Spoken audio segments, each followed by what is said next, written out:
You have just read a bit more about the constructivist theory of teaching. As you watch this video, keep the following questions in the back of your mind.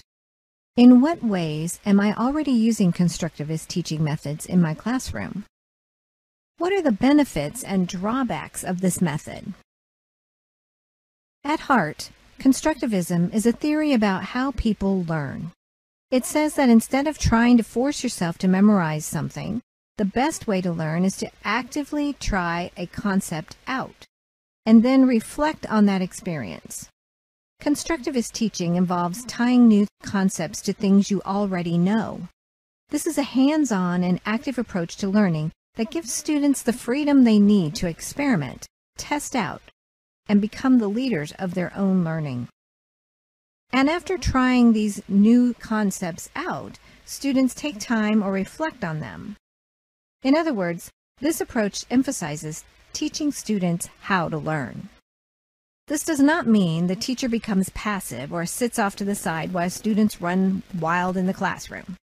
In fact, constructivist teaching requires teachers to take a very active role in shaping their students' experiences. Teachers must plan these hands-on experiences in advance and understand the different biases and learning styles of their students in order to make sure students find the activities interesting. They must be patient enough to let students experiment, but active enough to help gently nudge students down the right path so that they can come to useful conclusions during a lesson. In this sense, the teacher is a facilitator or a coach who helps students find the right path independently instead of telling them exactly where to go. In traditional classrooms, the expert teacher pours knowledge into the students while students work hard to memorize that knowledge. But in a constructivist classroom, students are actively making or constructing the meaning of this information. The material becomes immediately relevant to them because they are being asked to immediately use it. And this means students are more likely to remember what they learned without having to force themselves to sit down and memorize it. Constructivist classrooms can look very busy. Students are usually working in groups, talking out ideas, and using materials to experiment. The teacher generally does not stand at the head of the classroom giving information, but instead walks from group to group asking important questions that help guide students toward the answers. In no way does the teacher simply provide the answers. This is the key to constructivist learning. Let's take a look at an example of a classroom where constructivist teaching is happening. In this scenario, the teacher is helping students learn about gravity. She has asked students to figure out an answer to these questions. Do heavy items fall faster than lighter items? Why or why not?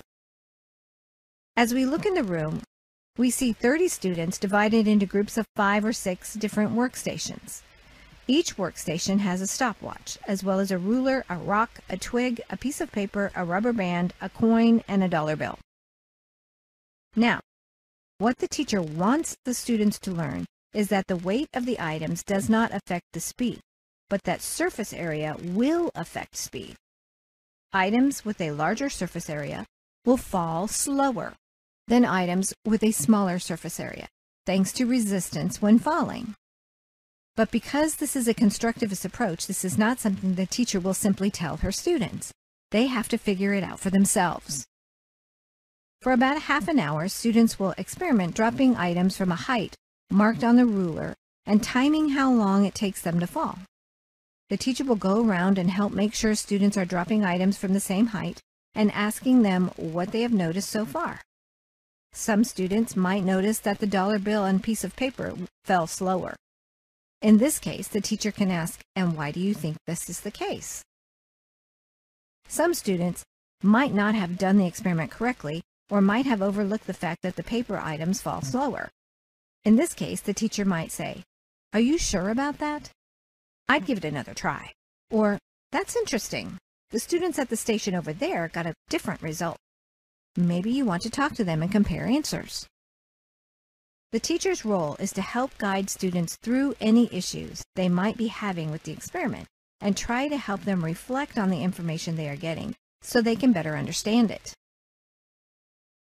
Constructivist teaching gives teachers more opportunities to assess their students. You can, of course, issue a test to make sure students have learned the concept. But remember, constructivism is about more than memorizing content. It is about teaching students how to learn and how to become lifelong leaders of their own learning. And this means you should also think about assessing how active students are in the experiments, how well they are communicating, whether they are staying on task or letting themselves get distracted, and how engaged they are in reflecting on what they've learned.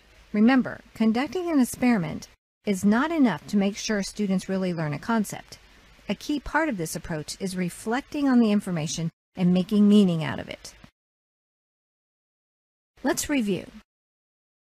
In this lesson, you learned about the constructivist teaching approach. You learned that constructivism is a theory about learning that says the best way to learn something is to make meaning out of it. This is done through hands-on experimentation and reflection.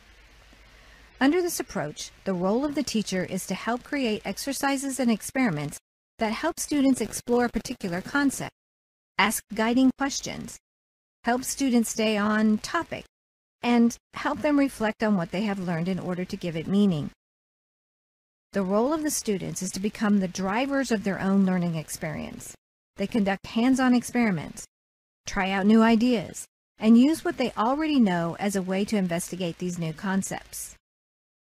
You learn that when assessing constructivist teaching approaches, teachers can use tests as well as observations of behavior, student engagement, communication, concentration, and reflection. Remember the questions that you asked yourself at the beginning of this video? Now is a good time to answer these questions. Once you have done that, apply your answers to the themes of this video.